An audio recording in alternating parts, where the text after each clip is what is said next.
And Should I then let my hair down or just? Yeah. So no, I'll keep it up.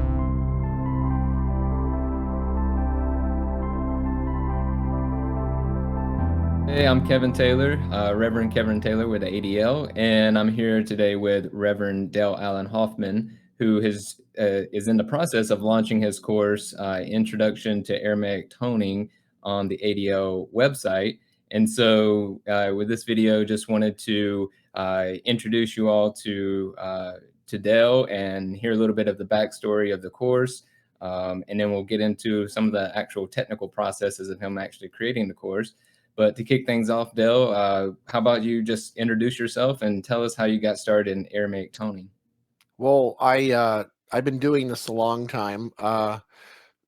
Very long story, very short. I started in really basically in biblical studies when I was 7 years old, which is not normal. But by the time I was in my teens, I was digging into Greek, Hebrew. I started dabbling in Aramaic, started working with a few different people, Dr. Rocco Errico, Dr. Michael Rice.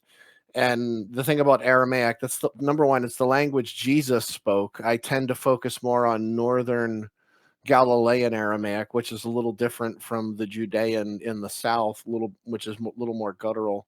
But I just kept moving forward and noticing that there was certain passages and certain spiritual texts, not too much in the Bible itself, that would talk about how words were intoned and like vowel sounds were elongated and consonants, the more masculine consonants were sort of softened, and they would almost sing sounds, kind of like the way Hebrew does with the Torah, which is, of course, called intonation.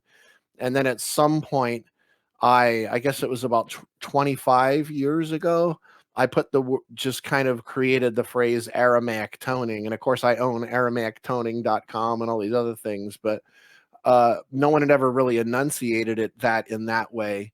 So even though I do really deep work with the Jesus teachings in ancient Aramaic, Greek, Latin, Old English, Middle English, etc., the toning work is something that's a lot more experiential and something that somebody that's like not biblical, not interested in religion, not interested really even in the teachings can do and feel almost instantaneously. So Yeah, I watched the intro video of your course, and just from that video, I learned some things. And it was interesting to hear a language that had a deeper sense to it just by the way you pronounce the words, I guess, or tone the words. So, I kind of started to see the surface level of the kind of experience someone can have from this. But what would you say, and from your experience of working with this for so long, what could someone gain from the knowledge in this course or the experience they would have going through it? for me, the thing that I think is most important, yeah, it actually, I could go right off the back of my book, Echoes of an Ancient Dream, which really the course is based on. It talks about here, Dale guides us into the process of toning the Aramaic words of Yeshua, Jesus, to activate lucid states of alert ecstatic presence in a matter of seconds. Learn how to integrate the profound transformational sound healing process of vocal toning into all facets of your life, work, and relationships. And that's really the key to it, is that you can actually take a basic word and intone it, and bring yourself into a state of presence, completely shift your awareness faster than almost anything else I know. You can do that with breath to an extent, just bringing yourself into the awareness. If you're a long-time meditator, you can kind of bring yourself into that presence. But there's nothing more powerful than toning for me to walk up to somebody that's never had any experience with something like this, not a decidedly non-spiritual person, and just have them make a simple sound like I'm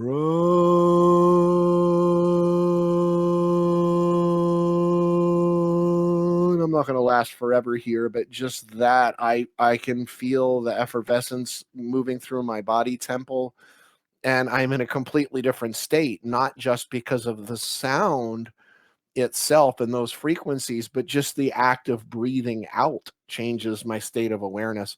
And that takes seconds. So it's something you can actually do even silently without making the sound. when you're in different situations, traffic jams, although I say keep your eyes open in those, it's a good idea. But something that I can literally just bring certain tones into my awareness. And I talk about exactly which ones work really strongly for that, in my opinion, and just shift my awareness in like 4 or 5 seconds completely. Almost like all of a sudden I'm the witness watching my life Mm. rather than sort of lost in it. It happens that quick, just seconds. So, so it sounds like you've been involved in this for a long time. You have a lot of knowledge that you've written, obviously written books about, have websites and courses. What inspired you specifically to create this course, which is the intro to Aramaic toning? Well, it's a funny thing because I thought like, well, let me start with something that's not too complex.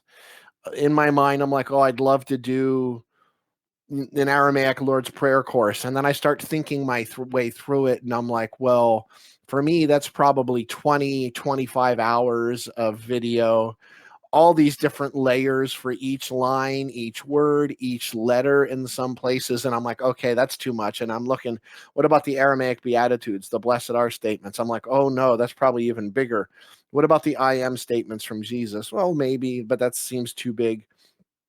And I'm like, why not go to the thing that's most streamlined by its own nature, which is toning? And then I started looking, I just sat down with a piece of paper and started jotting down ideas. And I started saying, if I just really do this on an introductory level and say that it's an introduction so that I'm also not biting off more than I can chew, then I can decide after that if I'm going to move forward, which I just started realize just literally within the last few days. All this course I created a few months ago. Just in the last few days, the ideas for a second course are starting to kind of download for me, and I'm starting to jot notes down. But it just seemed like the one, well, it was obvious actually, not even just seemed, it was the one that was obviously, I think, the most streamlined to not only offer to someone who's a complete newbie, but also it just seemed like the least complex for me to create. I didn't want to start with some for my first full-on audio visual course, although I directed my own DVD about 12 years ago. I didn't want to start with something too complex. And even still with that, it had its moments where I was like, what am I doing? But it all worked out in the end. So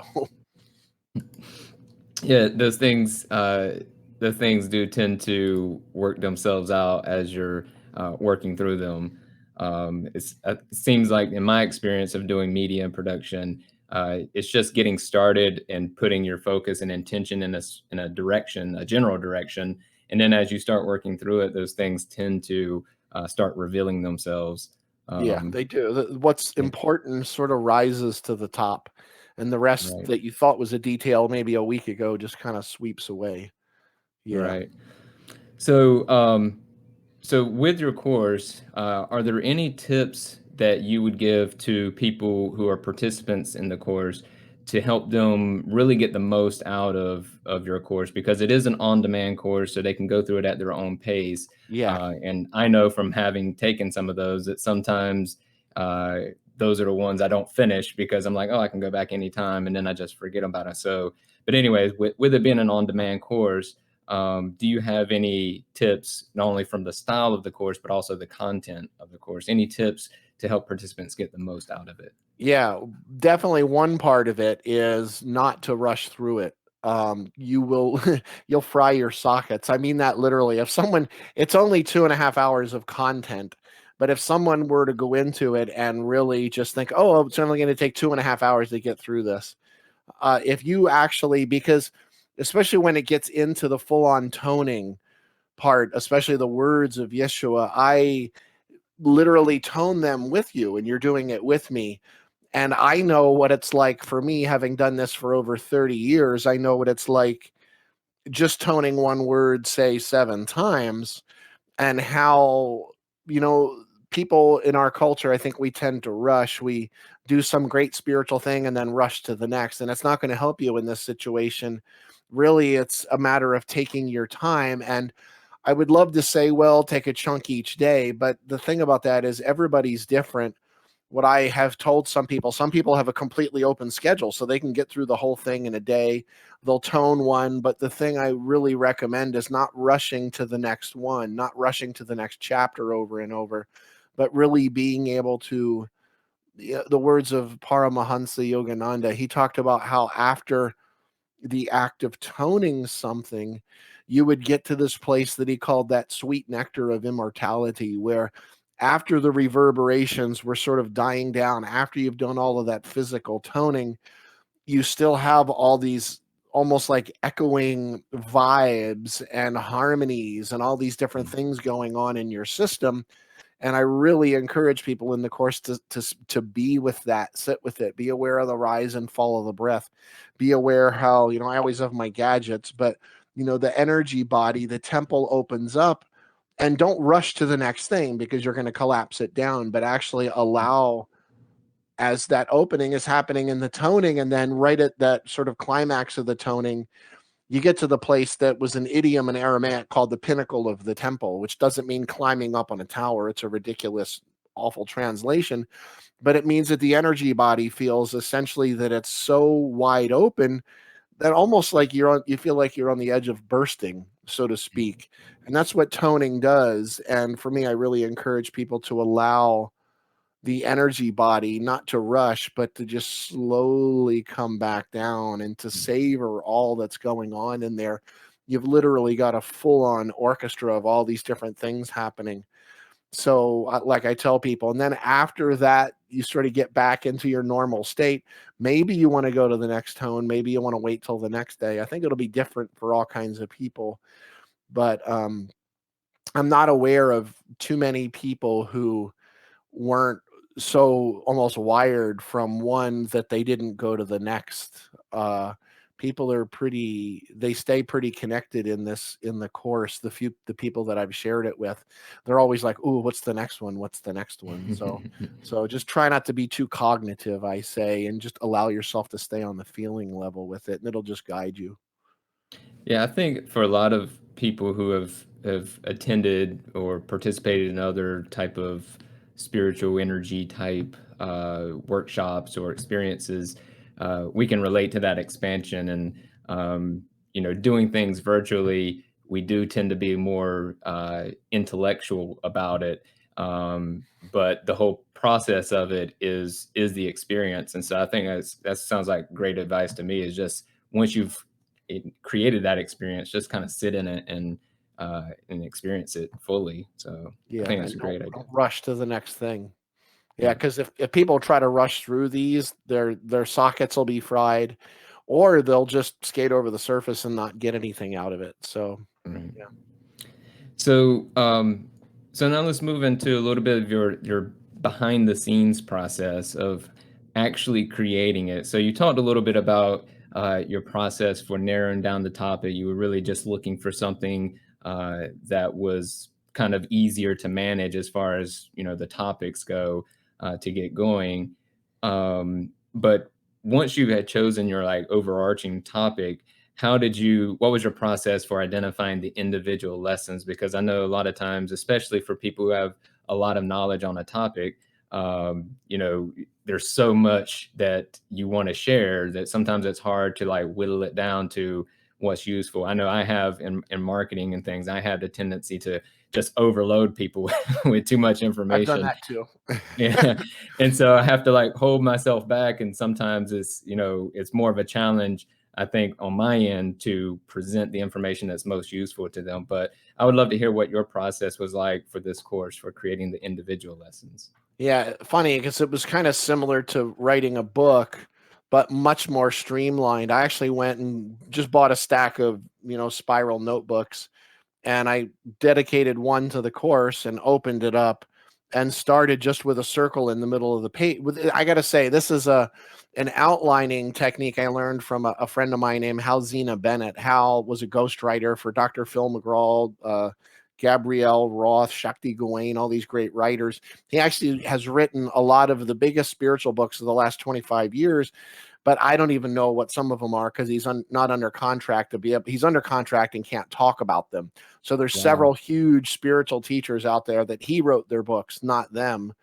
Anyway, but he took some of their talks and things, but he gave me this amazing idea of putting a circle in the middle of the page. And okay, that's what I ultimately decided was an introduction. First, it just started as Aramaic toning. And then when I started getting into it, I'm like, okay, this needs to be an introduction to Aramaic toning. And then I sort of like, well, let's start like, what are all the, an offshoot of that was like, what are the different words I think would be great to start with? And I wanted it to be less than, I was hoping it would be less than 10. And I start listing those over here. And then I'm like coming from the circle, draw a line out. And I'm like, well, I need to sort of introduce what's Aramaic toning, where did it come from, where did the process come from, etc. And then I'm sort of writing little circles off saying, what about like introductory sounds before we even get into the words themselves? And then, what's a little bit of guidance on the path? And after we go through all the toning, a little more guidance on the path. What do you do with it from here? That kind of thing. And then that sort of monstrosity of circles, which kept changing and changing and changing. I just kept going over it and going over it and going over it. This took a few weeks. And then finally, I actually put it on a nice, clean word prostet in Microsoft Word and put it in more of a masculine kind of an outline rather than the circles all over. And I started organizing it. And then I started, like you say, whittling away was perfect, Kevin, because it's like you're sort of pulling the dross away, burning away the extraneous stuff. And just the more I kept working with it, and one thing I think that was a big deal is it wasn't, there was a point where it went from written to word processed, which was formalizing it. And I would actually print out my outline that I had done in Microsoft Word. And then I would sit with it for a day or two and I'd make little notes in pencil or pen and I'd change that. And then I'd go back to the computer and print it out again clean. And I kept doing that, quite a few times until it just boiled itself down to, okay, well, I've got distinct sections here and here's the parts within the sections. And I wanted to keep it, I really tried to keep it under 2.5 hours. Because I feel like, and it's not even quite 2.5. I think if you get past 2.5 and you start moving toward 3, it just feels like a bigger apple that's a little more to chew and swallow. So I tried to keep it a little. Originally I was going to do it under 2 hours, and then I realized there was a few things I actually went back and added, which was further guidance on the path and some other things. But I think there was a matter of like the more feminine analog words on a page and then turning that into something more masculine printing that out, working with it, updating it, printing it out, working with it. And then eventually there was a point where I was like, okay, I guess it's ready to shoot. And then it was a matter of, well, now I got to figure, I got to do all the technical stuff. But I didn't even think about any of the technical stuff until I had the ideas worked out. Because if I were to jump to the technical, I think the ideas would have suffered. And in the end, there's not much people can do it really easy now. And they don't need, as an example, the $8,000 system that I have. I could probably do it just as well with just my cell phone, funny enough. But yeah, I think that's a great explanation of your process. I mean, I wasn't there, so I don't know exactly what you went through, but I've gone through similar processes of creating courses and things myself.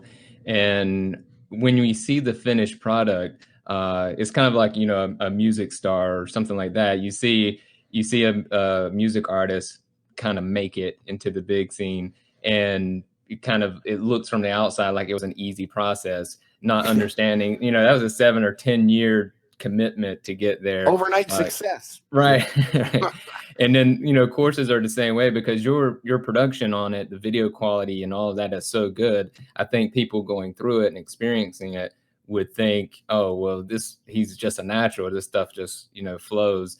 And in some cases that can be true, but I think there's always a messy stage that you got to, work through, and you just got to keep committed to the process and keep whittling, as we said, and then it'll work itself out. So you started talking about some of the technical things. So we just covered the kind of mental processes of putting it together. So talk a little bit about your technical stage and, you know, what you use, but also what are some alternatives that are maybe more in reach of more people.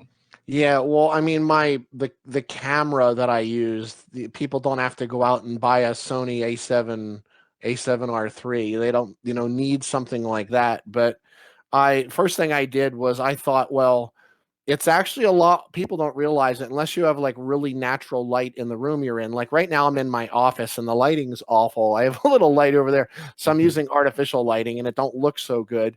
But one of the things I did was, number one, I knew I didn't want a green screen, because anybody that notices anybody that's on a green screen. Actually, I remember doing a call with you once, Kevin, where it's like if I moved my head really quick, half of it would like be eaten away by the green screen because the computers couldn't keep up. So the first thing I did was went out and got just a basic background. It tends to be easier to light something like this. And you want something that's stagnant. I know that sounds odd, but something that, for me, not all kinds of stuff around a room. You want to and if you're going to do it in an office or something, that's probably fine. But the more that people can look at, if they can see all your books and things like that, it's actually really distracting. So what I did was actually picked a room and put a big tapestry up. You can get those pretty easy. You don't actually need something like that, but the reason I did it was so there wouldn't be so many distracting things. And then I just literally pretty much sat down and with what I did, I've got like different recorders, different ways of recording. The mic that I've got right now connected into my computer is the same microphone I use when I speak live, and it's like a $600 system. You don't need any of that, really. People don't realize that, a cell phone, you can literally buy like a $15 stand. You can get them on Amazon really easily. And the key here, though, is a lot of people don't think about the fact that the camera that faces you on a cell phone is nowhere near as good as the one Right. that faces that way. So I can give you a good workaround with that. What you do is you have the cell phone, and then people don't think about something like this. Put a mirror on the other side of the phone. Put it far enough away so that you're probably going to have enough light in the room. You don't want the mirror reflecting back too much. But it's just something I thought of one day while filming. Just put a cheap little mirror so that I can see at least that I'm centered. And that's all. And then just adjust the stand. The stand, you don't want, and it's going to sound a little crazy, you don't want it more than a couple feet away, because you want it to pick up your voice really well. You don't need all the audio stuff, anything like that. If you go more than about 2 feet away, it's going to start picking up the room. If there's echoey things in the room, when I did videos like that, I would literally lay blankets on anything that was hard and reflective around me as much as I could. I'd have the mirror there, and that's how I'd center myself, and just record straight into a phone. A lot of, one of the things I got to say is I filmed in 4K, which is a huge resource hog. Most people's computers couldn't actually handle it, but it really doesn't matter. Even if I've got a 65-inch Ultra HD TV, and just 1080, which is standard full HD, 1920 by 1080, looks great. And you don't have to film in 4K. It's 4 times less actually intense than 4K is.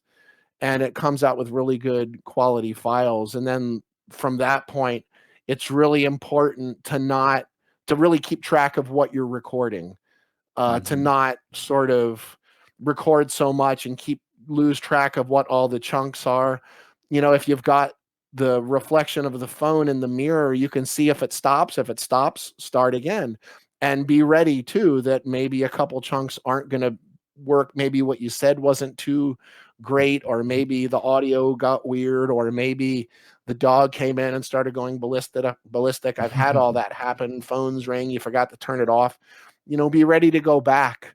But in the end, you have to really also be able to let go and just say, hey, what I just filmed, that's great. That's great enough.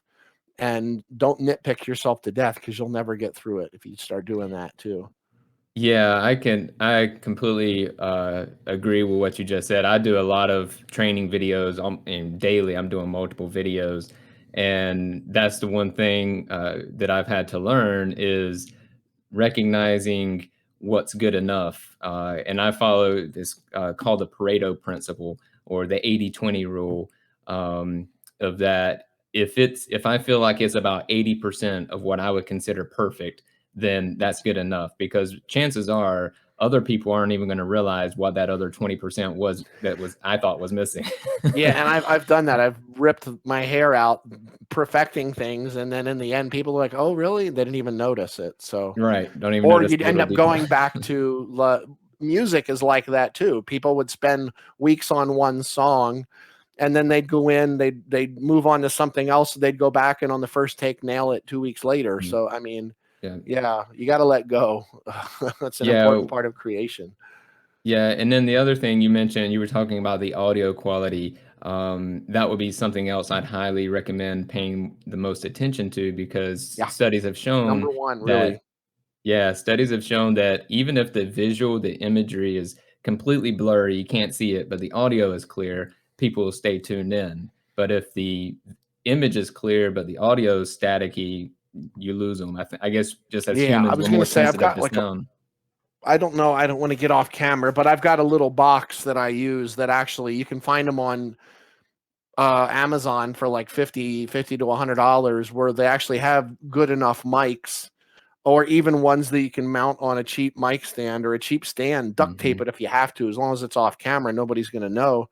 And Right. and actually I'll say that the recording I used to make this course was actually scotch taping my microphone to a stand in front of me. And then Hmm. I had it not going into all my little boxes, but just in a little $50 box going straight into my camera. Hmm. And you can do it into cell phones. But if people stay within 2 feet and they don't have a lot of reflective material, they can keep it even more simple. And yeah, Right. people will tolerate visual issues. They don't tolerate audio issues because the Yeah. visual you can kind of do without in some cases. If we start seeing the fair rate, they're gone. They're gonna Right. be like, well, what am I supposed to do with this? So Right. yeah, they won't tolerate it. Yeah, so anyone who's interested in creating a course, by the way, we do have a basically a course for course creation on the ADL website that goes through some of these details as well. But it's great to hear from someone else who has experience in media production. It's always good to have your ideas confirmed, right? Yeah, well, well, that's the funny thing. Like you were talking about being a natural, and I'm going like, I did this because I learned how to do this kind of production stuff because I wanted what was creating through me to breathe right and feel right and meditate right. And I was like, but now it's getting to a point now where I'm like, I'm doing so many videos that I'm starting to go, okay, who am I going to pass this off to so that I can focus back on the actual work itself. But it's important. I think it's really important that I can't explain the sense of, and it's more than satisfaction of knowing that it was really my hands at every stage of the process. And people aren't going to care if there's a little thing here and there. They're not going to care. I think there was actually even a part that I ended up refilming, but where one of my lights went out.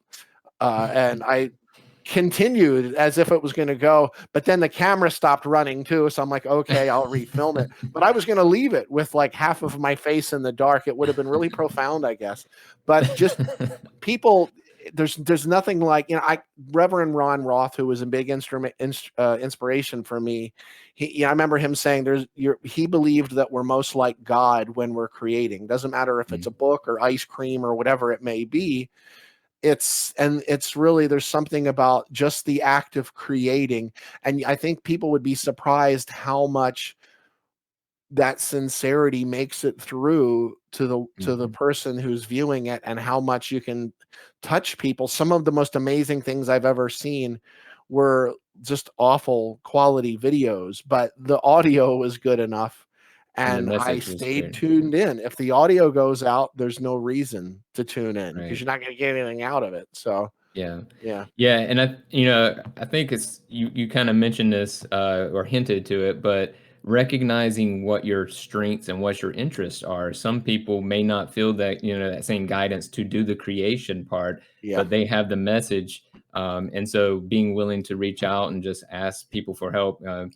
One of the things I've had to learn later in life is that, most people want to, I've asked a lot of people throughout my life what they wanted to do with their life, and almost always the first answer is help people, and then you dig deeper into specific ways. But when we ask people for help, we're actually giving them that opportunity to do something that feels meaningful to that other person. And so being willing to reach out when things aren't, within your wheelhouse, I think is another key point. So It's a big one. yeah. So any final tips, closing ideas, or thoughts around either creating the course or creating a course, or just in general about your course, Aramaic toning? I think expanding on even just what you just said was, if someone really just feels they're not technical, it's not hard to find somebody on social media. I will say, if and I mean, ADL is such a beautiful network of really amazing souls that if you just kind of put the word out, you'll find the universal lineup. I will say, I do also direct music videos, and I'm actually working on two different films at the moment, and I can't talk about neither of them, and neither of them are really about me. Um, but if somebody really wanted to do something really high end, you could contact me. But I think, don't underestimate the power of a cell phone, because those, and I got to be honest, cell phones, a little, $500 cell phone today is better than the best cameras, the best digital cameras of 20 years ago. It blows them out of the water. And we're at a standardization now with like just basic HD, that, like I said, even if it's really big on a screen, it looks good, and it will in 10 years, 20 years, 100 years, unlike VHS and analog and all that other stuff doesn't really hold up. But yeah, ask somebody knows somebody, and it's probably going to be like your 9-year-old grandkid or something that's going to have the technical ability to film you. You might be surprised, and I mean serious about it. So yeah, Yeah. Yeah, that collective consciousness, they've absorbed a lot of that yeah, knowledge just by growing up in this era. Yeah. yeah, All right. Well, I appreciate your time. Like I totally. said, I've viewed the introduction of your course is great, and I'm sure anybody who goes through it is going to have a great experience. Do you want to provide any contact information for you if people have specific questions, your website, or anything like that Yeah, for well, I mean, I'm contacting? easy to find.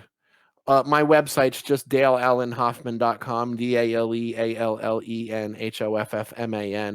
You can find me. I'm like on Instagram and Twitter and Facebook. Facebook, I'm constantly whittling away my friends because I keep maxing at 5,000. And then I go searching through for people that don't look familiar, that aren't ever commenting, and I'll kind of cut them out. So usually you can get me on Facebook. There's also a fan page as well. But if you want to get a hold of me, either social media kind of works, or just my website. There's a contact button if somebody wants to, even if you just have questions or something. Um, Awesome. I'm here. Awesome. Well, I appreciate your time again. And for anybody interested in checking out Dell's course, Introduction to Aramaic Toning, until September 15th, we are running a promotion to save $5 on your enrollment. So it's only $14.99 until the 15th. And then after that, it'll go up to full price. So check out the ADL website, allianceofdivinelove.org, and you'll find his course along with the information for the promotion there.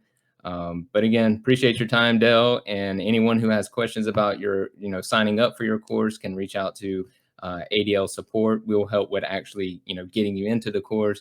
Of course, Dell is the expert in the topic. So if you have questions about the content, reach out to him via his website. Actually, yeah, Dale@daleallenhoffman.com is my email also. So Yeah. All right. Well, hope you all enjoyed the video, and let us know if you need any assistance.